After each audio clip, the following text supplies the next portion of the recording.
സാമ്പത്തിക അഭിവൃദ്ധിക്ക് വേണ്ടിയിട്ട് നിത്യമായി ശ്രീ വിഷ്ണുമായ കുട്ടിച്ചാത്തൻ സ്വാമിയെ ആരാധിക്കുന്നവരാണോ നിങ്ങൾ? നിത്യമായി പ്രാർത്ഥിക്കാറുണ്ട്, വിളക്ക് വയ്ക്കാറുണ്ട്, വഴിപാടുകൾ കഴിക്കാറുണ്ട്.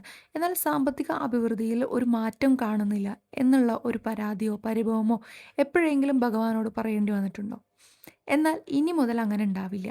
അതിന് കാരണം എന്താണെന്ന് വെച്ചിട്ടുണ്ടെങ്കിൽ, നമ്മൾ നിത്യമായി സാമ്പത്തിക അഭിവൃദ്ധി ഉണ്ടാവണം എന്ന് പ്രാർത്ഥിക്കുന്നതിനോടൊപ്പം തന്നെ നിത്യമായിട്ട് ജപിക്കാൻ ഒരു അതിശക്തമായിട്ടുള്ള ഒരു മന്ത്രം കൂടെ നമ്മൾ ഈ ഒരു വീഡിയോയിൽ ആഡ് ചെയ്യുന്നുണ്ട്.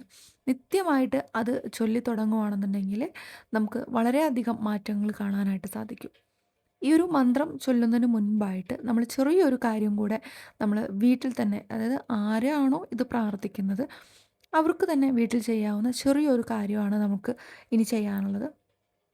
അതിന് വേണ്ടിയിട്ട് സാധാരണ നമ്മൾ എല്ലാ ദിവസവും ഭഗവാനെ പ്രാർത്ഥിക്കുന്നത് പോലെ തന്നെ പൂജാമുറിയിൽ നമ്മൾ നല്ലൊരു വിളക്ക് കത്തിച്ച് പ്രാർത്ഥിക്കുക. അതിലേക്ക് വെളുത്ത പുഷ്പങ്ങളും മണമുള്ള പുഷ്പങ്ങളും ചന്ദനത്തിരി കാര്യങ്ങളും, അല്ലെങ്കിൽ ഒരു ശർക്കര കൊണ്ടുള്ളൊരു പായസമോ അല്ലെങ്കിൽ ശർക്കര അച്ചോ എന്താണോ നിങ്ങൾക്ക് സമർപ്പിക്കാൻ കഴിയുമെന്ന് വെച്ചിട്ടുണ്ടെങ്കിൽ ഭഗവാന് സന്തോഷപൂർവ്വമായിട്ട് നിങ്ങളൊരു മധുരം, ഫ്രൂട്ട്സ് അങ്ങനെ എന്താണോ സമർപ്പിക്കാൻ കഴിയുന്നത് വെച്ചാൽ അത് സമർപ്പിച്ചുകൊണ്ട് പ്രാർത്ഥിക്കുക. ഈ ഒരു പ്രാർത്ഥന എന്നുള്ളത് സാമ്പത്തിക അഭിവൃദ്ധിക്ക് വേണ്ടിയിട്ടുള്ളതാണ്. അപ്പോൾ നിങ്ങൾക്കൊരു സാമ്പത്തിക ബുദ്ധിമുട്ടുണ്ടായിരുന്നിരിക്കാം, അല്ലെങ്കിൽ അത് മാറാനുള്ള വേണ്ടിയിട്ടായിരിക്കാം, അല്ലെങ്കിൽ ആഗ്രഹിക്കുന്ന ഒരു പണം വരാനുള്ളതായിരിക്കും, അല്ലെങ്കിൽ നേടിക്കൊണ്ടിരിക്കാം, ബിസിനസ് ചെയ്യുന്നവരായിരിക്കാം, അത് നേടാൻ വേണ്ടിയിട്ടുള്ളതായിരിക്കാം. അപ്പോൾ ആ ഒരു പണത്തെ മുന്നിൽ കണ്ടുകൊണ്ട് ആണ് ഇനി ബാക്കിയുള്ള കാര്യങ്ങൾ ചെയ്യേണ്ടത്.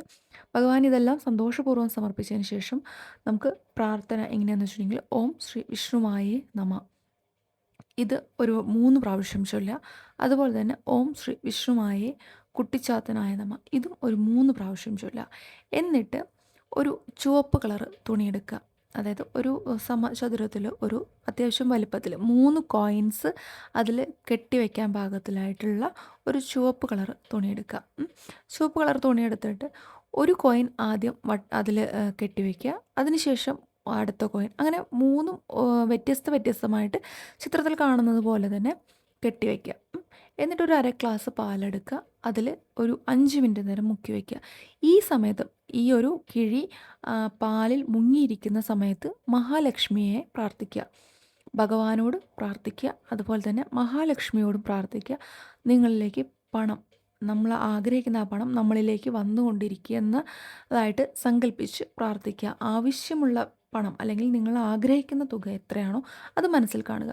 അതിനുശേഷം അതിനുവേണ്ടി നന്നായി പ്രാർത്ഥിക്കുക. 5 മിനിറ്റ് കഴിഞ്ഞതിന് ശേഷം ഈ പൂക്കളും ഈ ഒരു ചന്ദനത്തിരിയും എല്ലാം ഭഗവാന് അർപ്പിച്ചതിന് ശേഷം 5 മിനിറ്റ് കഴിഞ്ഞതിന് ശേഷം അതെടുക്കുക. അതെടുത്ത് ആ പാല് പുറത്ത് കൊണ്ട് കളയുക.